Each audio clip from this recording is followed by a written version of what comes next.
Again at 204 Southwest 13th Avenue. House looks like it's in really good shape outside and inside.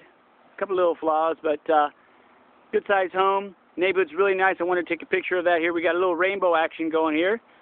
Got open field area here. It looks like there's some owls there. And we've got some homes both right and left. And if you see off to the far, you have the shopping area of Pine Island Road.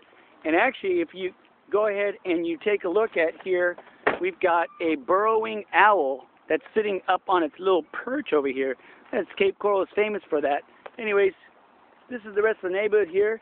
And there's your little burrowing owl right there. Well, if I could go up there and take a picture of it, it'd be pretty cool, wouldn't it be? Here we go. We're going to see if we can catch the burrowing owl here on camera.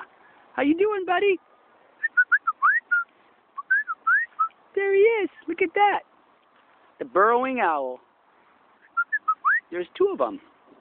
Hey, he just pooped. It's like, what's going on? There he is, burrowing owl. Over and out. There's a rainbow. All right, guys. 30-year dimensional shingles on that property. Adams home. Well and septic. Close to shopping. Okay. A lot of new homes around here. That's the church right there. All right. Over and out. Stormy weather out here today. Gonna take the kids out for a little burger and fries. Sun is setting. Southwest Florida, Cape Coral. Over and out.